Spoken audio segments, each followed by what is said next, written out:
Hello guys. All right. तो अब agriculture की बात करते हैं।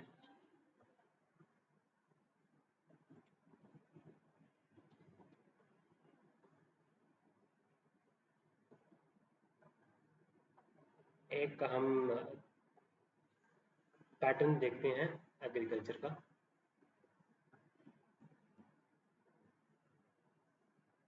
वो जब हमें समझ आ जाएगा एग्रीकल्चर हम कैसे आगे हम पढ़ेंगे, वो भी हमें समझ आ जाएगा। राइट।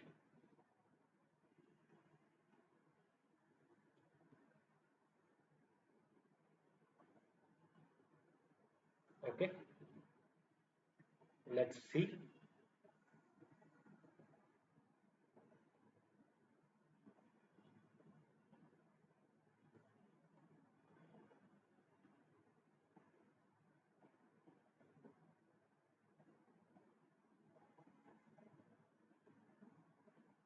ओके,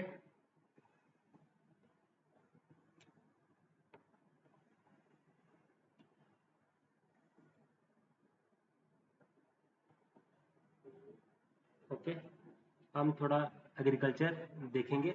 एग्रीकल्चर की हम जब हम स्टेजेस पढ़ते हैं, ओके, तो उसमें आप देखोगे इनपुट्स हैं। इनपुट्स आता है सबसे पहली स्टेज। उसके बाद प्रोडक्शन आता है, पोस्ट प्रोडक्शन आते हैं।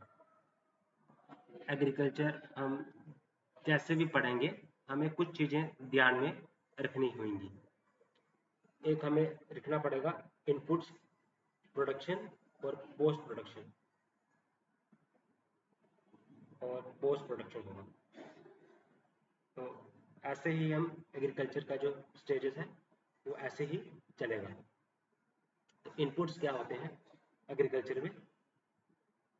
आप लैंड एक इनपुट्स है, फर्टिलाइजर्स है, सीड्स है, एग्रीकल्चर क्रेडिटेड है, एग्रीकल्चर यूनिवर्सिटीज हैं, रिसर्च एंड डेवलपमेंट है, सीड्स हैं, ये सारी लैंड हो गई, वाटर हो गया, ये सारा इनपुट्स में आता है। अच्छा, ओके, ओके। आफ्टर प्रोडक्शन हमें क्या करना होता है? हमें स्टोरेज करना होता है, हमें प्रोसेसिंग करनी होती है, डिस्ट्रीब्यूशन करनी होती है। जो हमें वेस्ट हो जाता है वो उसको डिस्पोज ऑफ करना होता है। प्रोडक्शन के बाद जब आप एक्सपोर्ट करते हैं या फिर आप गवर्नमेंट परचेज कर लेती है, जहाँ फिर आप वैल्यू एडिशन करते हैं, फूड प्रोसेसिंग करते हैं, ये आती है पोस्ट प्रोडक्शन स्टेजेस। तो अब एग्रीकल्चर में क्या है?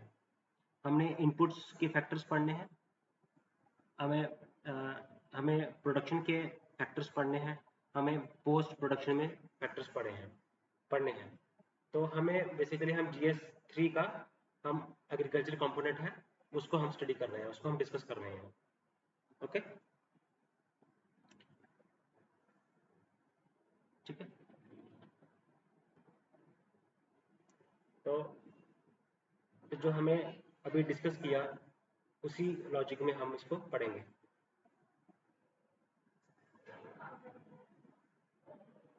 अब सिग्निफिकेंस क्या है एग्रीकल्चर सेंटर? आपको इसमें क्या होती है? पोस्ट फूड प्रोडक्शन है ना? पॉवर्टी रिडक्शन का काम करता है ना? तो अब GDP में शेयर जो है वो 18% है और इंक्लूसिव ग्रोथ के लिए बहुत इंपॉर्टेंट है ना?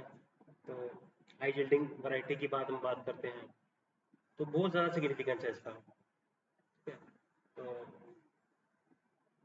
तो हम एक्सपोर्ट करते हैं, ये सिग्निफिकेंस है। तो अगर हम तो अब हम क्या करते हैं? हम रिसिलियंट फार्मिंग कर सकते हैं, ऑर्गेनिक फार्मिंग कर सकते हैं हम इसमें, है ना रिसर्च एंड डेवलपमेंट पे फोकस कर सकते हैं। ओके, हम वेयर हाउसिंग पे फोकस कर सकते हैं, है ना। तो ये चीज़ें हम वे फॉर्म में पढ़ सकते हैं। ठीक है, अब पहले सबसे पहले हम स्टार्ट करते हैं कहाँ से, लैंड से। तो लैंड जो है वो क्या है, मैंने बताया आपको, वो एक इनपुट है, इनपुट्स है वो एग्रीकल्चर। तो पहला लैंड की,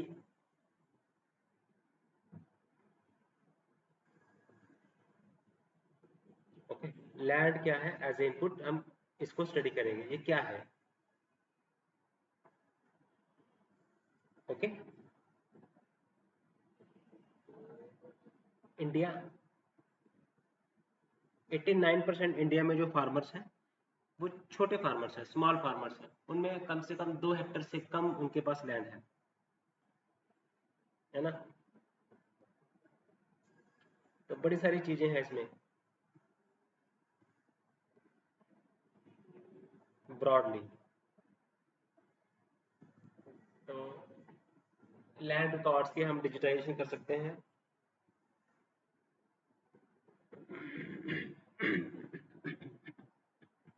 क्लाइमेट स्मार्ट प्रैक्टिसेस को हम अडॉप्ट कर सकते हैं। सॉइल को कैसे कंजर्व करना है उस पर हम काम कर सकते हैं। एफोरेस्ट्रेशन पे काम कर सकते हैं, है ना। तो किस तरह से हमने इरिगेशन को डेवलप करना है, इंफ्रास्ट्रक्चर करना है। तो अब हम जो मेन टॉपिक है वो हमने पढ़ना है लैंड रिफॉर्म्स। तो लैंड रिफॉर्म्स की कहानी को हम पढ़ते हैं, क्या है लैंड रिफॉर्म्स। अब ब्रिटिश ब्रिटिश रूल की वजह से इंडियन एग्रीकल्चर वाज रूइंड। तो टिलर्स को कोई लैंड नहीं दी जाती थी। तो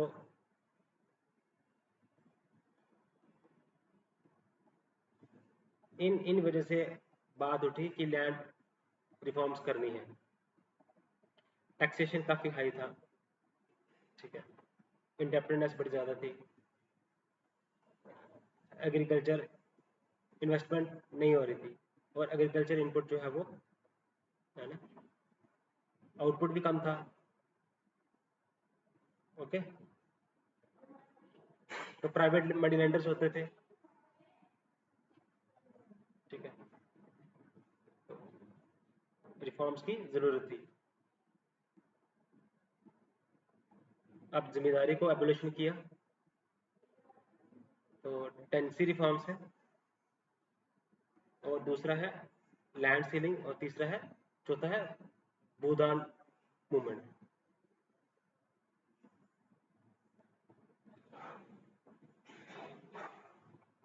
अब जो जमींदार जो थे वो अपनी लैंड को खुद कल्टीवेट नहीं करते थे, वो अपनी लैंड दूसरों को देते थे।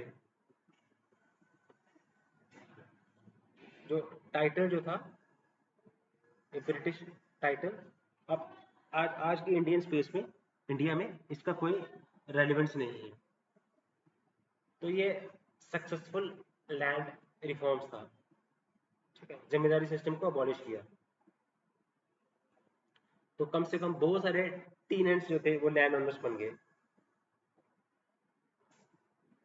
इसमें भी कुछ लूप होल्स थे, अगर आपने पर्सनल यूज के लिए लैंड अगर आप अपने पास कर सकते हो। अब एब्सेंटी लैंड लॉर्ड्स जो थे वो क्या करते थे, उन्होंने पेपर पे एग्रीमेंट नहीं किया, वर्बल एग्रीमेंट किया, है ना। तो उन्होंने अपने पास लैंड रखी, ठीक है, ओके, ये और ये काफी ये इन्फ्लुएंशियल क्लास थी। अब टेनेंसी रिफॉर्म जो है वो दूसरा रिफॉर्म था लैंड रिफॉर्म्स में। मैंने मैंने अपने फील्ड पे किसी को रेंट पे रख लिया, तो उसमें सिक्योरिटी ऑफ टेनर टेनर होना चाहिए, और इसमें राइट टू ओनरशिप का भी स्कोप होना, कि मैं एक लैंड पे मैं बड़े टाइम से कर रहा हूँ लैंड टेलिंग, लेकिन मेरे को जब चाहे जमींदार अपनी जमीन से मेरे को निकाल सकता है। ओके, बट इम्प्लीमेंटेशन के चैलेंजेस आए, वर्बल एग्रीमेंट्स हो रहे थे, और जो जो लार्ज अनसिक्योर्ड टेनेंसी जो थी वो कंटिन्यूड रही। अब मैंने मैंने मैंने अगर आपको टिलर्स को रखा है लैंड को कल्टीवेट करने के लिए, तो मेरे पास ये राइट था कि मैं आपको निकाल सकता हूँ करके, पर ये कुछ लिमिट तक ये सक्सेसफुल रहा, बट ज़्यादा ये अनसक्सेसफुल ही रहा है। और थर्ड जो थी land ceiling act. Land ceiling में ये कहा गया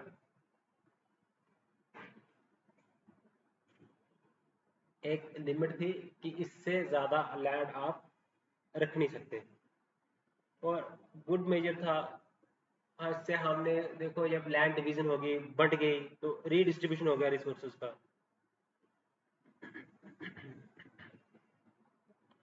और बड़े सारे इसमें से लूप होल्स लोगों ने निकाल लिए लैंड सीलिंग में। और यहाँ पे आपको बिना भी ट्रांजेक्शन्स आपको देखने के मिलेगी। इसका भी लैंड सीलिंग का भी जो है वो मिसयूज किया, और लोगों ने क्या किया, लैंड को किसी कागज पे किसी और के नाम पे रख दिया, है ना। इसको बोलते हैं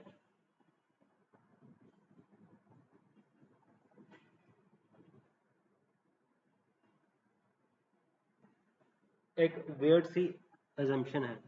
अगर आपके पास वेल इरिगेटेड लैंड सीलिंग, अगर आपके पास एग्रीकल्चर लैंड है, वेल इरिगेटेड लैंड है, तो आपके पास राइट है कि आप लैंड सीलिंग में नहीं जा सकते।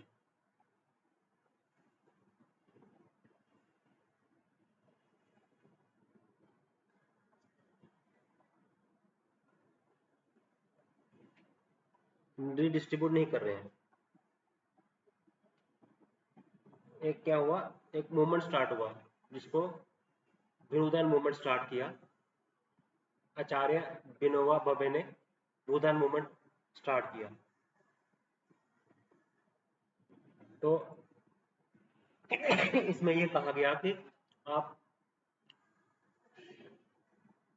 अ, आप लैंड डोनेट करिए, बट उन्होंने डिस्ट्रीब्यूट तो किया, लोगों ने लैंड तो दी, बट कौन सा दिया, जो अनफिट लैंड था वो लैंड दिया, जो कि कल्टीवेट कर नहीं जा सकता। फिर नहीं बन पाई, और ये लार्ज स्केल मूवमेंट, बट ये बन नहीं पाई। ओके, तो अब इंडिया में लैंड, किसी का लैंड लेना और रीडिस्ट्रीब्यूट करना is not an easy task. तो ये, और पॉलिटिकल जो था, अगर लैंड टिलर को मिलेंगी, एग्रीकल्चर ग्रोथ मिलेगी, लोगों का सोशल इकोनॉमिक कंडीशन टिलर्स की वो इम्प्रूव होएगी, जब टिलर्स को लैंड मिलेगी, है ना। अगर आपके पास लैंड ज़्यादा है तो आपकी आप, है ना, तो आपकी एम्पावरमेंट होएगी। तो कॉलोनियल जो एग्रीकल्चर स्ट्रक्चर था वो चेंज होएगा पोल्यूशन टाइम पीरियड में। तो लैंड सीलिंग आई, जमींदारी सिस्टम का एवोल्यूशन हुआ, टीनेंसी रिफॉर्म्स हुए, ठीक है। तो सिक्योरिटी जो होनी चाहिए टेन्योर की, ऑनरशिप भी होनी चाहिए।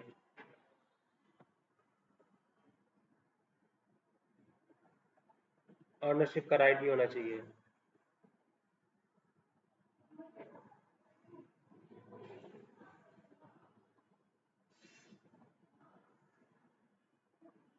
तो जमींदारी सिस्टम जो था वो सक्सेसफुल था, बट टेनेंसी एक्ट और सीलिंग रिफॉर्म्स सक्सेसफुल नहीं था।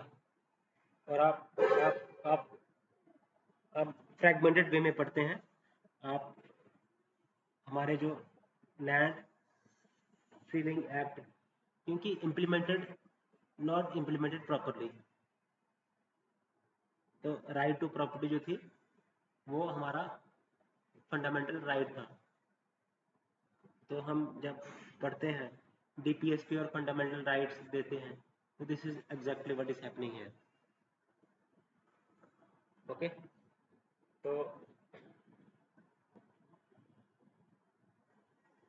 तो राइट टू प्रॉपर्टी था, फंडामेंटल राइट था, अब तो उसके बाद अबॉलिश कर दिया गया।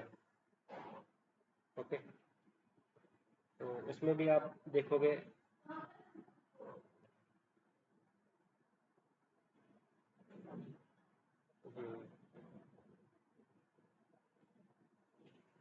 क्यों लाया गया 9th शेड्यूल, क्योंकि राइट टू प्रॉपर्टी जो था वो पार्ट था फंडामेंटल राइट।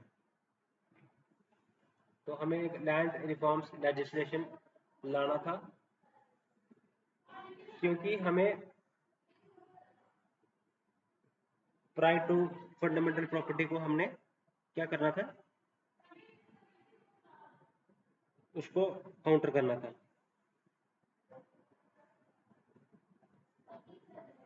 ये सारी कहानी जो है आपस में एलेक्टेड करना।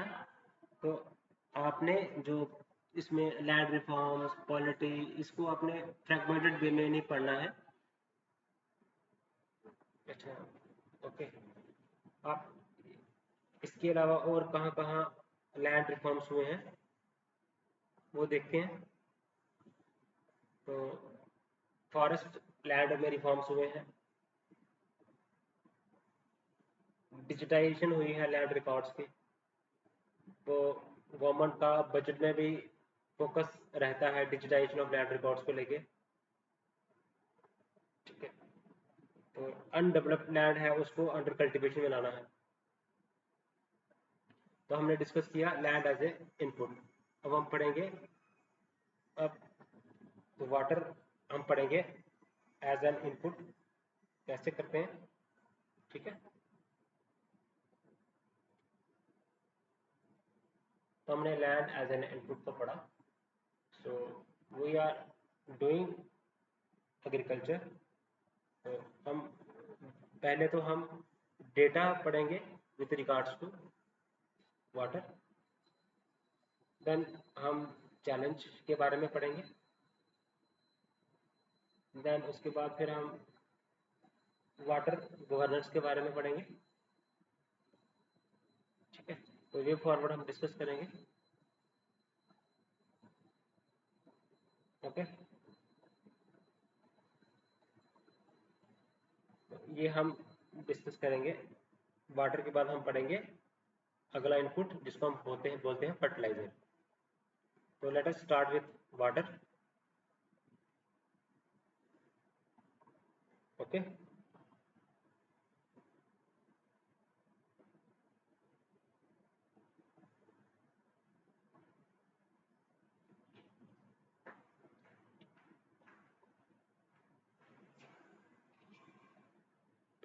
तो सबसे पहले हम डेटा पढ़ेंगे that is related with water.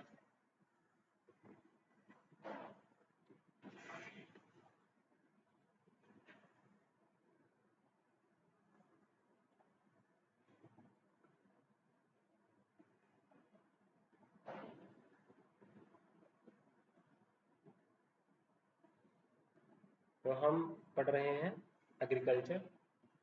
हमने लैंड को एज एन इनपुट डिस्कस किया, अभी हम वाटर को एज एन इनपुट डिस्कस करेंगे। अगर हम डेटा देखें विद रिगार्ड टू वाटर,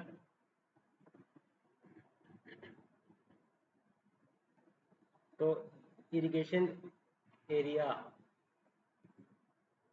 अब 55% पे लैंड पे इरिगेशन होती है, 45% लैंड ऐसी है जहाँ पे इरिगेशन नहीं होती है।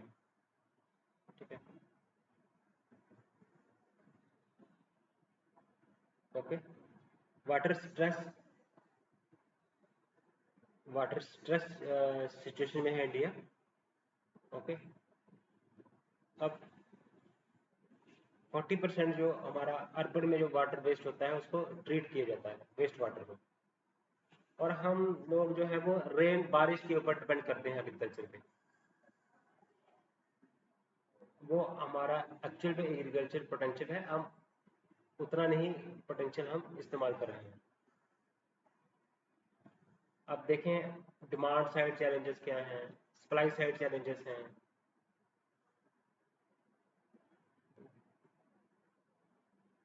देन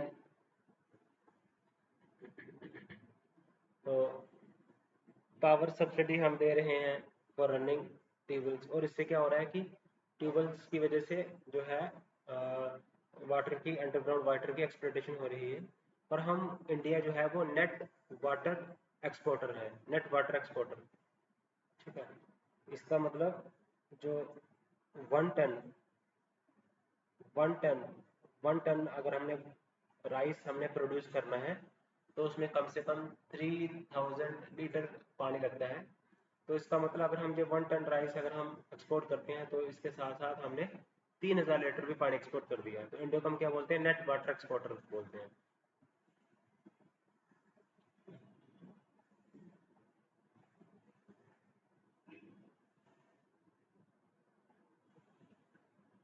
ओके,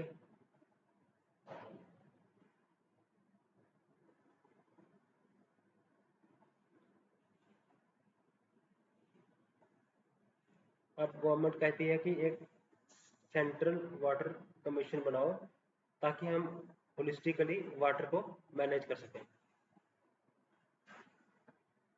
है ना। जियोलॉजिस्ट को लाना है, एनवायरमेंटलिस्ट को लाना है, तो सभी स्टेक होल्डर्स को साथ में लेके आओ, तभी बात बनेगी। अगर हमने,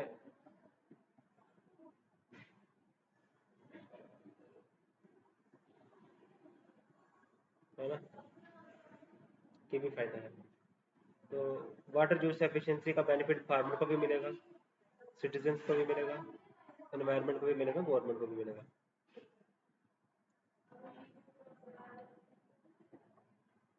okay,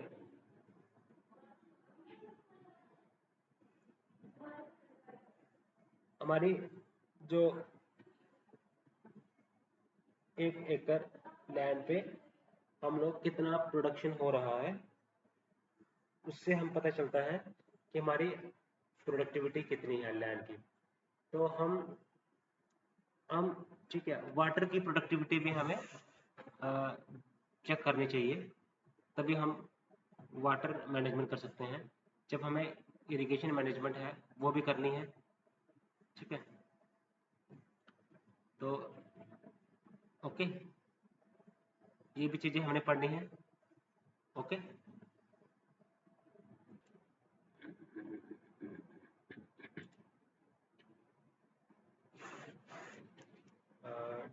technological intervention needs to be made, और स्टेक होल्डर्स जो है वो कोलैबोरेट करने की ज़रूरत है।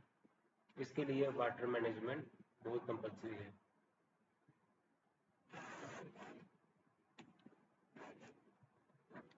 ओके, तो ये आप कर सकते हो। सेंट्रल की स्कीम्स हैं, स्टेट लेड स्कीम्स हैं, जल जीवन मिशन है जैसे सेंटर की स्कीम है, प्रधानमंत्री कृषि सिंचाई योजना है, ये सेंट्रल स्कीम्स है, स्टेट की स्कीम्स है। नाउ उसके बाद हमें माइक्रो इरिगेशन, जो दलवाई पैनल की कमेटी थी, उन्होंने कहा माइक्रो इरिगेशन से 40% वाटर सेविंग्स रहेगी, इनिशियल इन्वेस्टमेंट हो जाती है। माइक्रो इरिगेशन में इनिशियल इन्वेस्टमेंट की बात है, क्लॉगिंग है, मेंटेनेंस है। इसके बेनिफिट क्या होगा, वाटर जो सफिशिएंसी हमारी बढ़ेगी, जो इसका बेनिफिट जो होगा माइक्रो इरिगेशन, माइक्रो न्यूट्रिशन का, क्रॉप की प्रोडक्टिविटी बढ़ेगी। ओके, क्लाइमेट रेजिलियंस रहेगा, वाटर जो सफिशिएंसी बढ़ेगी।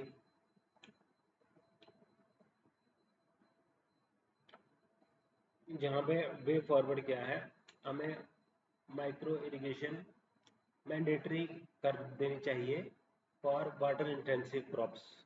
ओके, स्कीम्स है जैसे पर ड्रॉप मोर क्रॉप।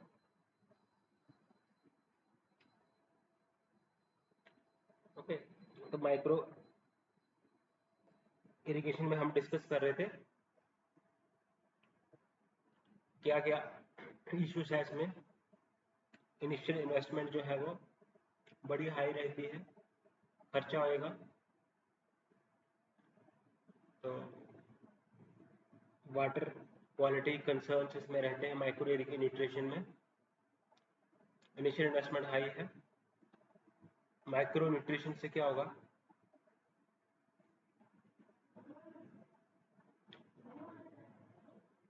इससे क्या होगा, 40% वाटर की सेविंग होगी, तो 40% 5% इंक्रीज इन प्रोडक्टिविटी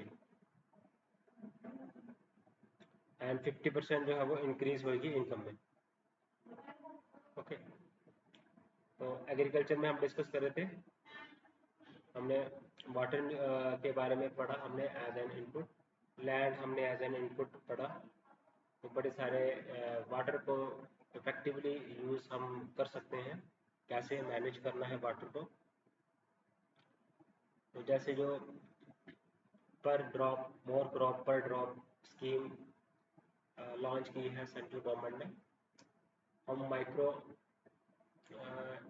न्यूट्रिशन हम जो वाटर इंटेंसिव क्रॉप्स हैं वहाँ पे अप्लाई कर सकते हैं। वाटर यूज़ की एफिशिएंसी हमारी बढ़ेगी, वेस्ट वाटर का जो वेस्टेज ऑफ वाटर जो है वो कम होगा, है ना।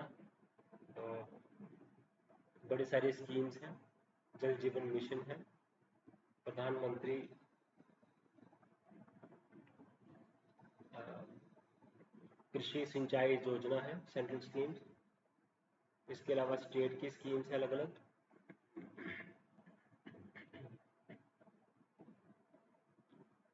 तो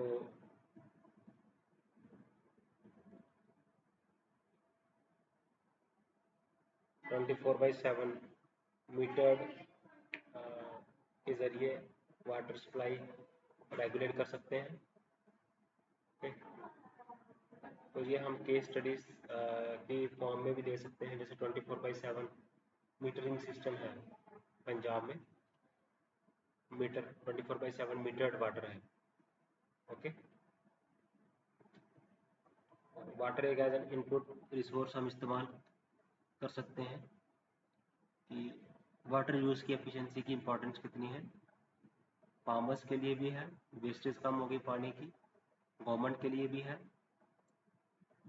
ना, तो सिटीजन्स के लिए भी है। ओके,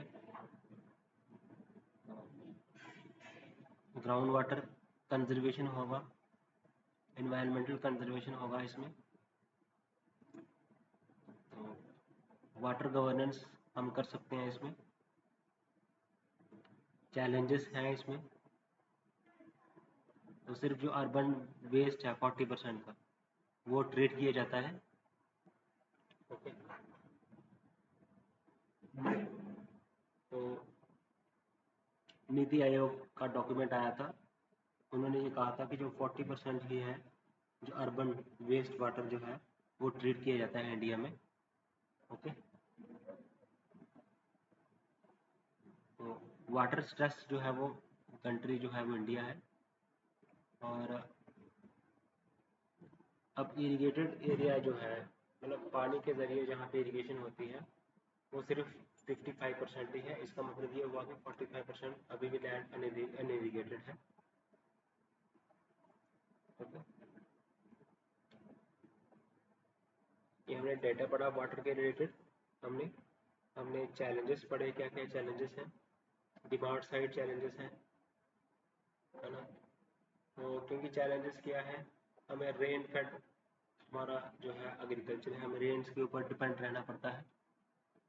ओके, तो जो हमारी इरिगेशन फैसिलिटीज़ हैं उसको हम अंडर यूटिलाइजेशन कर रहे हैं। ओके, सॉइल सैनिटरी का इशू है, सलाइन वाटर जो है वो गुड नहीं होता क्रॉप के लिए।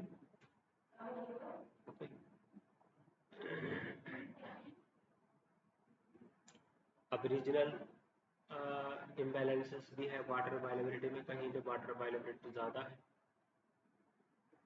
और कहीं पे वाटर अवेलेबिलिटी कम है, दैट इज रीजनल इम्बैलेंस है। ओके, तो पावर सब्सिडी रिलेटेड इश्यूज हैं। तो हम पंजाब में जैसे पावर सब्सिडी है तो उससे ट्यूबवेल रन किए जा रहे हैं और उससे क्या हो रहा है कि जो ग्राउंड वाटर है वो बड़ी जल्दी से डिप्लीट हो रहा है। इंडिया जो है वो नेट वाटर एक्सपोर्टर है। ओके, तो हमने वाटर के बारे में डिस्कस किया, हमने माइक्रो न्यूट्रिशन के बारे में डिस्कस किया, बेनिफिट्स क्या हैं, इससे क्या होगा, प्रोडक्टिविटी ज़्यादा होगी, क्लाइमेट कंजर्वेशन होगा, इन्वायरमेंटल कंजर्वेशन होगी, माइक्रो इरिगेशन के बेनिफिट्स हमें मिलेंगे, क्लाइमेट रिजिलियंट रहेगा इससे, क्लाइमेट वेरिएशन का इम्पैक्ट जो है वो ज़्यादा नहीं रहेगा क्रॉप के ऊपर। हमारी माइक्रो न्यूट्रिशन से हमारा देखो एनर्जी सेविंग्स होगी। तो कितने सारे बेनिफिट्स हैं वाटर के, लैंड के।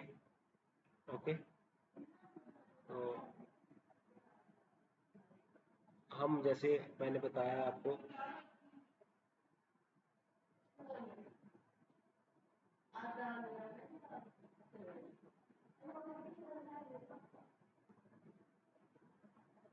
है ना, तो किस तरह से हम वाटर यूज़ की एफिशिएंसी बढ़ा सकते हैं। तो अब वे फॉरवर्ड में क्या है, हम जो वाटर इंटेंसिव क्रॉप्स हैं वहाँ पे जो है वो माइक्रो इरिगेशन को मैंडेटरी कर देनी चाहिए। लोन स्कीम्स हम दे सकते हैं, फार्मर को एजुकेट कर सकते हैं, ये फॉरवर्ड है, वे फॉरवर्ड है। इससे हम वाटर का हम प्रॉपर यूटिलाइजेशन कर सकते हैं, लैंड का भी हम प्रॉपर यूटिलाइजेशन कर सकते हैं फार्मर को एजुकेट करके।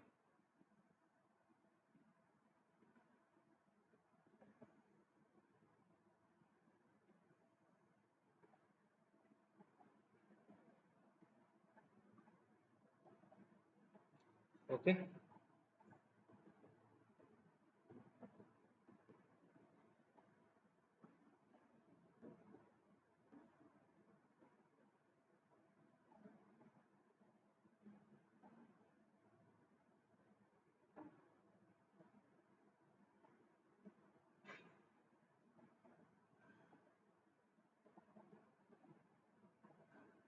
ओके, तो हम वे फॉरवर्ड डिस्कस किया। स्कीम्स हैं, माइक्रो इरिगेशन फंड्स हम प्रोवाइड कर सकते हैं, पर ड्रॉप मोर क्रॉप स्कीम्स बताई है गवर्नमेंट ने।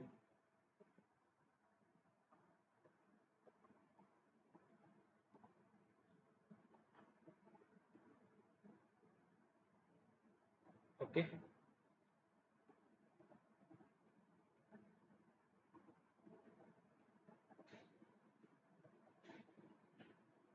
तो पर ड्रॉप मोर क्रॉप हम कर सकते हैं। ओके, तो हम आगे और डिस्कस करते हैं।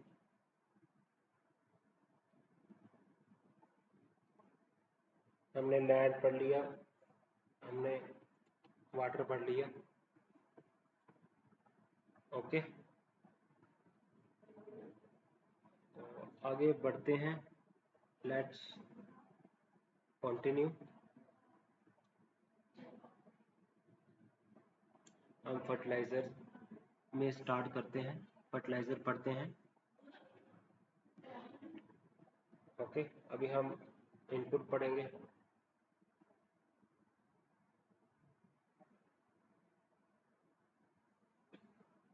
एग्री फर्टिलाइजर्स, तो आप इस पे डायरेक्ट क्वेश्चंस अनलाइकली है। तो हम second largest user of fertiliser हैं और थर्ड लार्जर प्रोड्यूसर है और सेकंड लार्जेस्ट यूज़र है। सबसे ज़्यादा मोस्ट जो है वो यूरिया का कंज्यूम होता है। ओके, तो ओके, अगर हम एक इकोनॉमिक सर्वे की बात करें 2022-23, तो अगर हम ₹1 स्पेंड करते हैं agriculture research and development will give 11.2 rupees in return. But हम ₹1 अगर हम सब्सिडी में लगाते हैं फर्टिलाइजर सब्सिडी में, तो उसमें 0.88 रिटर्न ही हमें मिलता है। ओके,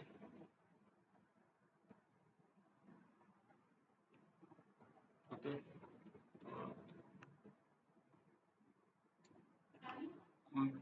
ब्लैक मार्केटिंग होती है, डाइवर्जेंस होता है, मिसयूज होता है सब्सिडी का। हम इंपोर्ट डिपेंडेंसी से हमें सब्सिडी जो है वो इंपोर्ट करते हैं, है ना। फोकस नहीं है माइक्रो न्यूट्रिएंट्स पे, तो न्यूट्रिएंट इम्बैलेंस है, माइक्रो न्यूट्रिएंट के ऊपर फोकस नहीं है जैसे। तो इसके लिए ठीक करने के लिए कौन सी इनिशिएटिव्स हैं, जैसे idea of one nation one fertiliser scheme initiative लिया है। तो सॉइल हेल्थ कार्ड, यूरिया, इसके ऊपर फोकस किया गया है।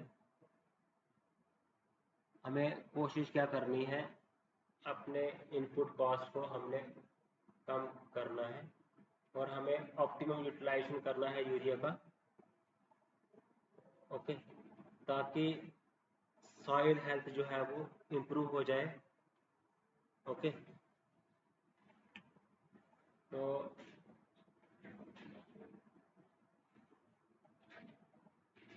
हमें फोकस करना है सस्टेनेबल एग्रीकल्चर पे, हमने फोकस करना है। ओके, नीम कोटिंग की है हमने यूरिया की। ओके,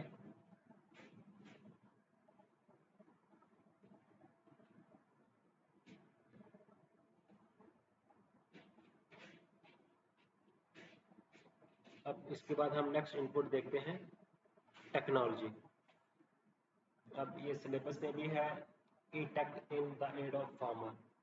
अब इनको हम कैसे याद करेंगे, इनपुट में क्या था हमने पढ़ा, प्रोडक्शन में क्या था वो हमने पढ़ा, पोस्ट प्रोडक्शन में क्या है, उसी फॉर्मेट में हम इसको डिस्कस करेंगे।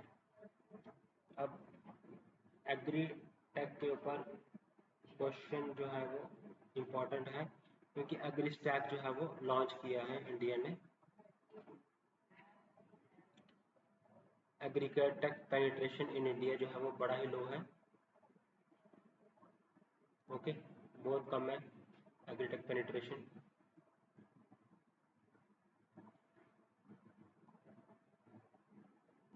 तो स्टार्टअप्स बहुत ज़्यादा हैं, पेनिट्रेशन जो है वो बहुत कम है। ओके, तो इंडिया को ग्लोबल लीडर बनाना है एग्रीटेक इनोवेशन में।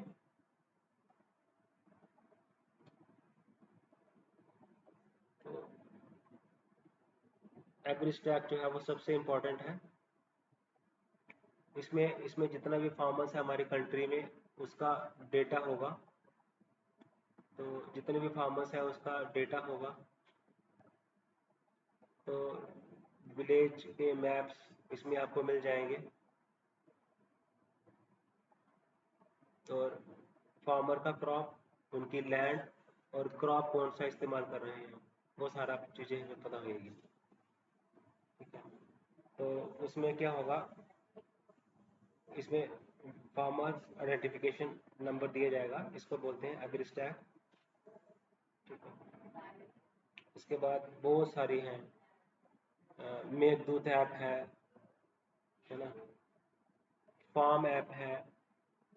ठीक है, बड़े सारे ऐप हैं।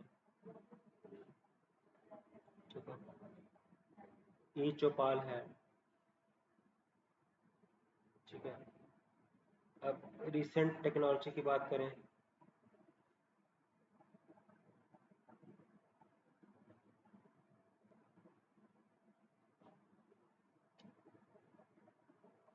ओके, तो बहुत सारे ऐप्स हैं। ओके, तो इसमें क्या होगा कि रियल टाइम ऑब्जर्वेशन दिया गया है। तो फसल बीमा एक योजना है।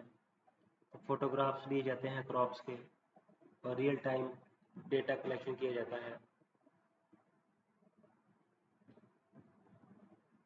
तो इनपुट टेक्नोलॉजी में जैसे ई चौपाल है,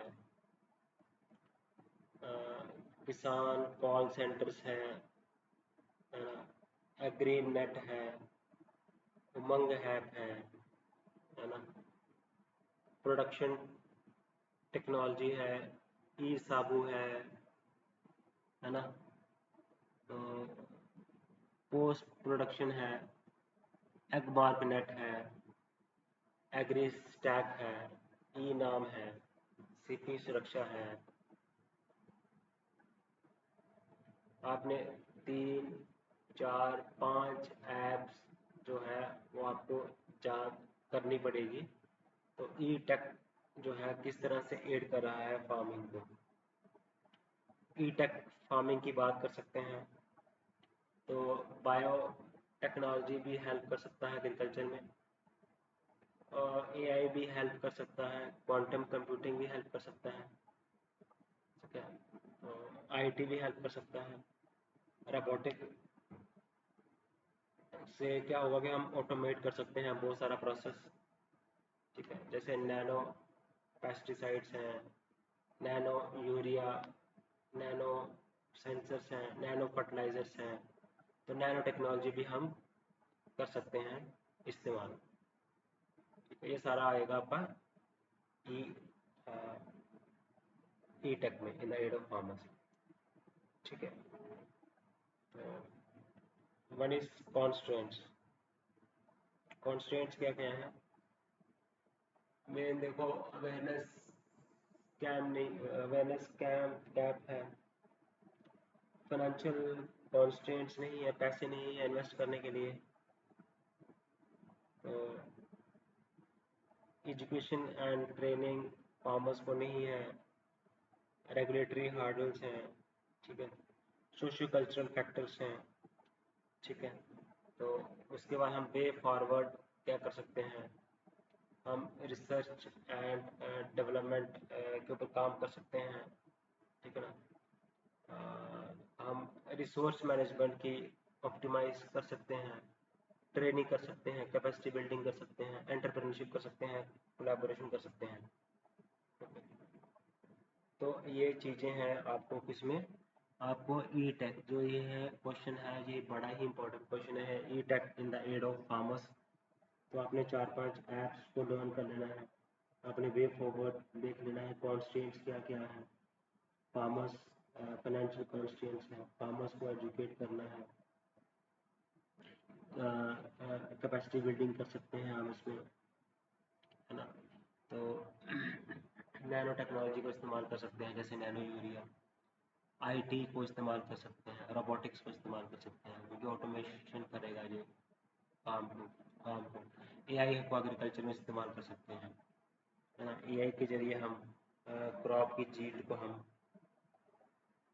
क्रॉप जील्ड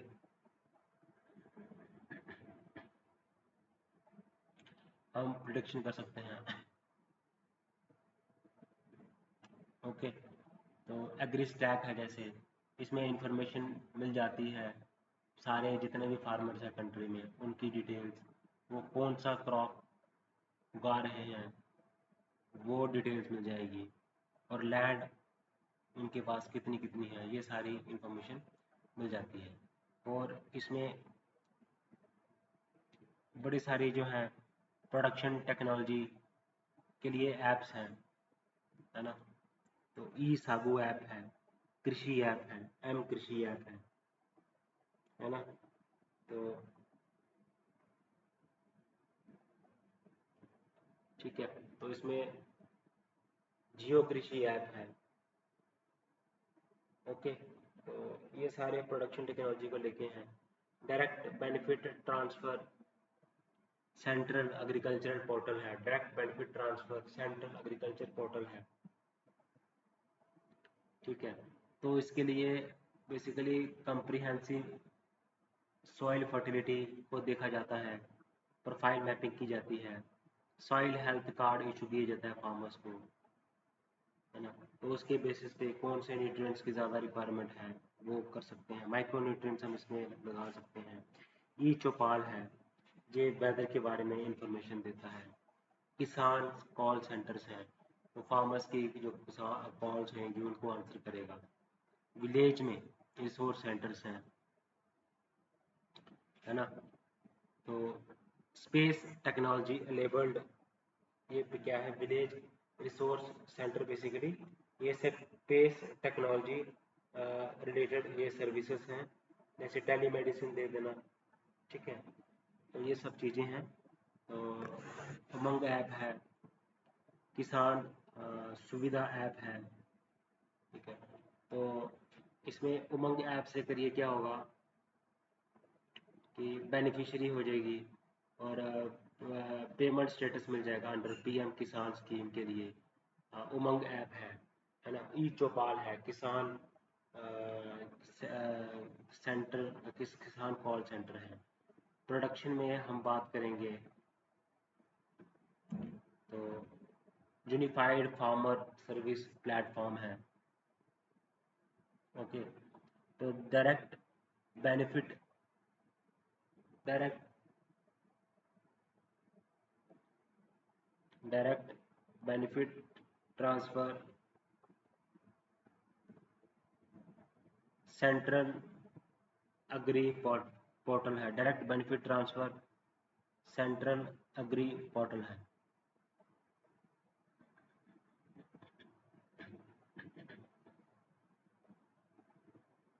तो डायरेक्ट बेनिफिट ट्रांसफर है, सेंट्रल अग्री पोर्टल है।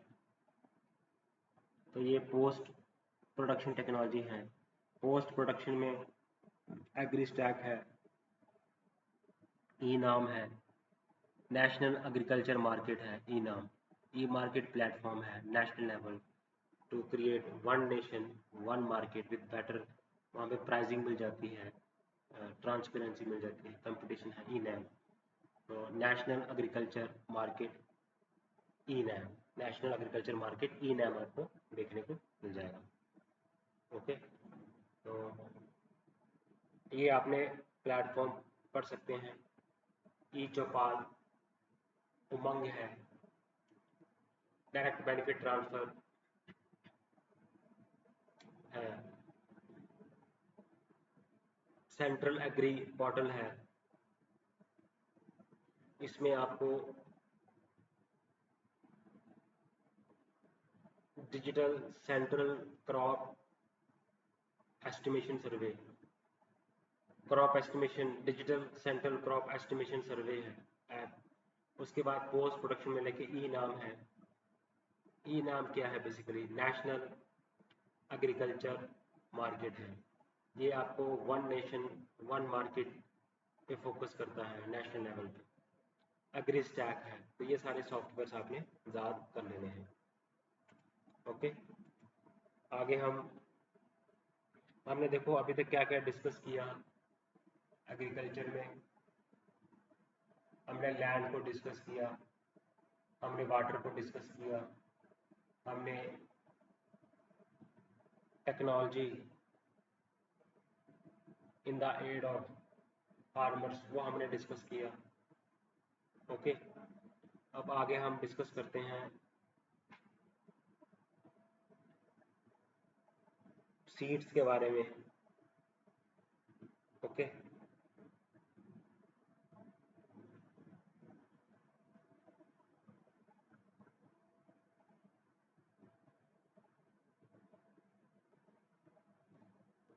तो अब सीड्स इन इंडियन एग्रीकल्चर में इश्यूज क्या है, तो लो क्वालिटी सीड्स है, तो प्राइवेट इन्वेस्टमेंट जो है वो बहुत कम है, या, तो, तो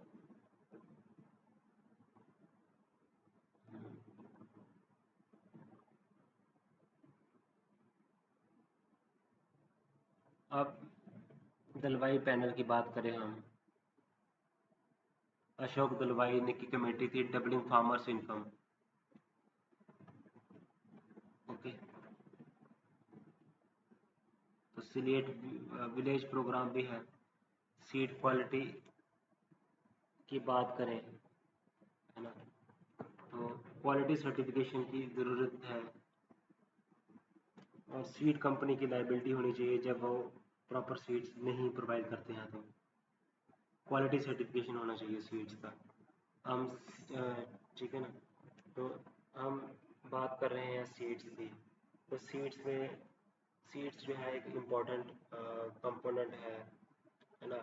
इसके चैलेंजेस क्या हैं? सीड्स की क्वालिटी बड़ी पुअर है, तो इसको ठीक करने के लिए जो सीड कंपनी है उनके ऊपर लाइबिलिटी होनी चाहिए, क्वालिटी सर्टिफिकेशन होना चाहिए थर्ड पार्टी का। ये हम वे फॉरवर्ड में डिस्कस कर सकते हैं, ठीक है। तो अब बात करें हम, जो अशोक दलवाई कमेटी थी ऑन डबलिंग फार्मर्स इनकम की बात करें, ठीक है, तो अब कंट्रीब्यूशन जो है वो क्वालिटी सीड का, वो कम से कम कितना होता है, 15 से 20% जो है वो प्रोडक्शन को इफेक्ट करता है क्वालिटी सीड, ठीक है। तो 35 to 40% सीड्स जो हैं वो परचेज किए जाते हैं ऑर्गेनाइज सेक्टर से, और बाकी 60 to 65% जो सीड है वो फार्मर्स खुद ही बनाता है। ओके, क्वालिटीज जो है वो लो होती हैं, है ना, तो एक्सेप्टेंस जो है न्यूअर वैरायटी का वो बड़ा कम होता है, नहीं करते ऐसे, प्रॉपर टेस्टिंग नहीं है, सर्टिफिकेशन नहीं है, तो ये चीज़ें हम डिस्कस कर सकते हैं। तो अब सर्टिफाइड सीड्स जो हैं वो 30% 5% ही हैं, लेकिन जो फार्मर्स खुद प्रोड्यूस करता है, फार्मर्स सेव करके रखता है, वो अनलेबल्ड सीड्स होती हैं। ओके, तो अब फार्मर्स की वैरायटी जो है वो नहीं होती है उसमें बताई हुई, प्राइवेट सेक्टर की पार्टिसिपेशन बहुत ही कम होती है इसमें। ओके, तो अगला अगला हम पढ़ते हैं जीएम क्रॉप्स। अब जीएम क्रॉप्स भी एक इम्पॉर्टेंट जो है वो इनपुट है एग्रीकल्चर प्रोडक्शन में। ओके, तो हम क्वेश्चन में इस पे आ सकता है बीटी ब्रिंजाल, बीटी कॉटन, ठीक है, तो इस पे क्वेश्चन आ सकता है। तो कॉटन ही है जिसको हम कमर्शियली कल्टीवेट करते हैं।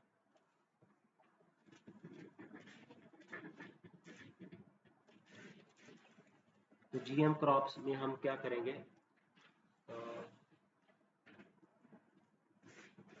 तो जैसे प्रोसेस है, जीन आइसोलेशन, जीन मॉडिफिकेशन, ठीक है ना, कौन सी एजेंसीज हैं, एडवांटेजेस क्या हैं, डिसएडवांटेजेस क्या हैं, रेगुलेटरी एजेंसीज कौन कौन सी हैं, वो हम डिस्कस कर सकते हैं,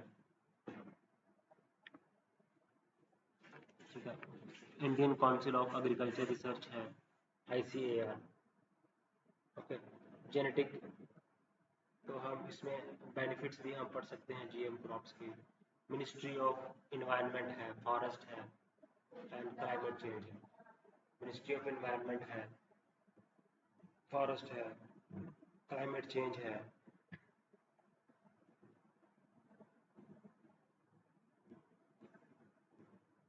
मिनिस्ट्री ऑफ इन्वायरमेंट है, फॉरेस्ट है और क्लाइमेट चेंज है, और इसके बाद Indian council of agricultural research है, ठीक है। तो हम इसके बाद हम बेनिफिट्स की बात कर सकते हैं। जीएम क्रॉप्स होंगे तो बेटर प्रोडक्टिविटी होएगी, जील्ड हाई होगा, है ना, तो ठीक है। तो जो हमारा न्यूट्रिशनल वैल्यू है, एसडीजी, एसडीजी जो हमारा गोल है 2 0 हंगर, तो उसको अचीव करने में जो हेल्प करेगा। तो ये बेसिकली क्लाइमेट रिजिलियंट होते हैं क्रॉप्स, ठीक है, अडेप्ट होते हैं, शेल्फ लाइफ ज़्यादा होती है। अब इनका इम्पैक्ट जो है एनवायरनमेंट के ऊपर वो अनक्लियर है। तो ये थ्रेट भी रहता है इनका होना का, इंटेलेक्चुअल प्रॉपर्टी इश्यूज भी है। ओके, तो जीएम क्रॉप्स के बेनिफिट्स क्या हैं, नुकसान क्या है, अनक्लियर है, प्रोडक्टिविटी बढ़ती है, शेल्फ लाइफ ज़्यादा होती है, जील्ड जो है वो ज़्यादा होती है, ये हम पढ़ते हैं इसमें। तो अब इकोनॉमिक सर्वे में कहा था, तो अब जो डिसीज रेसिस्टेंट है,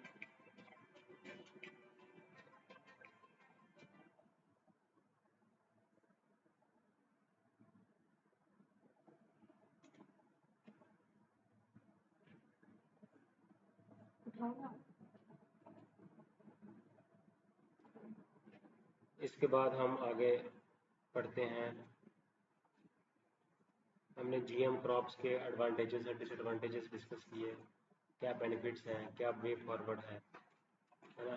तो वे फॉरवर्ड में हम इसको बता सकते हैं कि किस तरह से एक प्रॉपर रेगुलेटरी फ्रेमवर्क जो है वो होना चाहिए, स्ट्रेंथन कर सकते हैं, है ना।